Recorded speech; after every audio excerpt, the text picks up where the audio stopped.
जी हाँ, why people are shifting towards the BJP. चलिए मैं कुछ फैक्ट्स बताता हूँ। प्रशांत किशोर जी का नाम सुना होगा आप लोगों ने, बहुत ही अच्छे एनालिस्ट पॉलिटिकल एनालिस्ट हैं। जब वो बोलते हैं किसी भी रील में मैंने देखा है, तो वो किसी की बहुत ज़्यादा तारीफ़ या बुराई नहीं करते, थोड़ा सा कोशिश करते हैं न्यूट्रल होने की। अभी जस्ट एक इंटरव्यू में करण थापर ने उनसे बड़ा ही एग्रेसिव सवाल किया और उन्होंने what a person what answer he give. आप देख सकते हैं कि क्या आंसर उन्होंने दिया। ऐसे एक यूट्यूबर थे मनीष कश्यप, जो सभी पार्टियों की बुराई करते थे, ऐसा नहीं था कोई बीजेपी किसी के तरफ ट्रेंड में थे।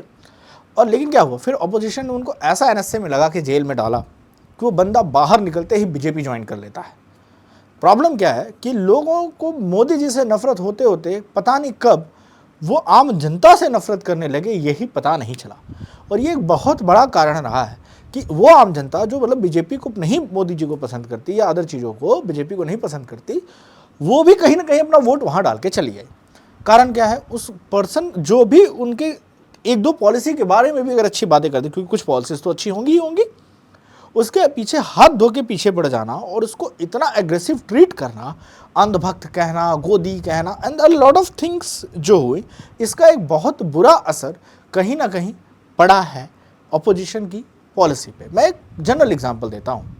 अभी 25 तारीख को मेरे यहाँ वोटिंग थी। मेरे चाचा ना ही वो बहुत ज़्यादा मोदी को पसंद करते हैं, ना ही वो बहुत ज़्यादा इंडिया अलायंस को पसंद करते हैं। गांव के नुक्कड़ों और चौराहों पे वैसे तो कहीं ना कहीं पॉलिटिकल डिबेट्स होती रहती हैं, लोगों का सोशल मीडिया से दूर गांव की अपनी एक पंचायत है, खाट है, उस पर डिबेट होती है किसी बात पे, किसी पॉलिसी पे। जैसे गांव में एक पक्की सड़क बनी थी और कुछ आवास योजनाएं मिली थी और उज्ज्वला योजना आई थी, तो उसके लाभार्थी जो लोग थे वो लोग कुछ क्रिटिसाइज कर रहे थे क्योंकि थोड़ी कास्ट बेस्ड पॉलिटिक्स है, तो अखिलेश यादव जी के बारे में वो बात कर रहे थे। और इसी पे उन्होंने ये बोला कि ये जो तुम्हें योजनाएं मिली हैं ये सेंट्रल गवर्नमेंट की योजनाएं हैं और वैसे भी स्टेट में भी उनकी सरकार नहीं है, तो तुम उनका पा के भी उनको कैसे क्रिटिसाइज करते हो, आखिर इतना तो अच्छा किया है। उसी पे किसी ने उन्हें अंधभक्त बोल दिया।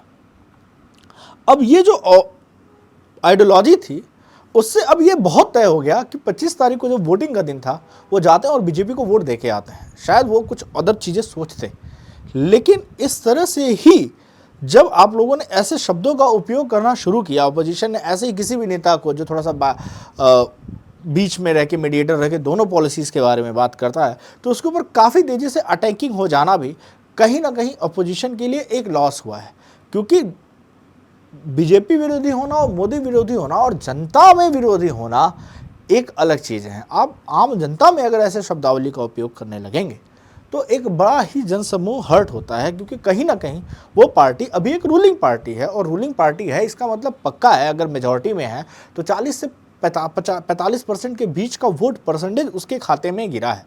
तो आप कहीं ना कहीं उन सबके सेंटिमेंट्स को हर्ट कर रहे हैं। बाकी ऐसा नहीं है, बहुत से लोग जो पिछले 10 सालों से मोदी जी को फॉलो करते थे उसमें भारी गिरावट आई है इस साल, क्योंकि कहीं ना कहीं टेन्योर आता है तो जो वादे किए थे वो वादे में कई सारे वादे खोखले रहे, तो उन खोखले वादों को समझदार लोग समझते भी हैं। उनका रुझान भी दूसरी पार्टियों की तरफ बढ़ा है, पॉपुलैरिटी में गिरावट आई है।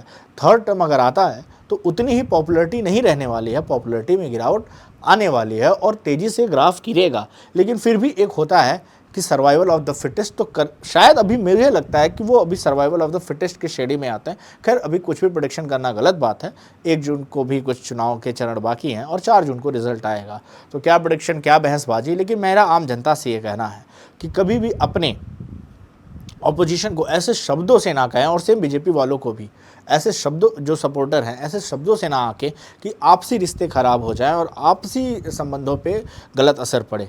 पार्टियां आएंगी जाएंगी, सरकारें बनाएंगी, कहीं ना कहीं सब अपने ही चीज़ों को फ़ायदे में लेने की कोशिश करते हैं। आपका अच्छा बुरा अपनी जगह है, आइडियोलॉजी अपनी जगह है, डेली के संबंध और नाते अपनी जगह है। ऐसा ना हो कि आप अगर किसी इंडिया अलायंस के सपोर्टर और आपके शब्दों से कोई पर्सन जो न्यूट्रल है वो शिफ्ट हो जाए राइट की तरफ। तो ऐसे बहुत से लोग हैं जो गालियाँ सुनने या ताने सुनने के बाद पता नहीं कब राइट की तरफ शिफ्ट हो जाते हैं। पता नहीं राइट की तरफ शिफ्ट होने का मतलब राइट विंग पार्टी, जो कि बीजेपी को राइट विंग पार्टी माना जाता है। ऐसी कई सारी रील्स आप देख सकते हैं, सोशल मीडिया पे वायरल होती हैं। तो बस एक छोटा सा वीडियो था जिसमें मैंने एक छोटा सा एनालिसिस था। इस पर आपकी क्या राय है आप कमेंट में ज़रूर मेंशन करें। Thank you everyone, bye, have a good day.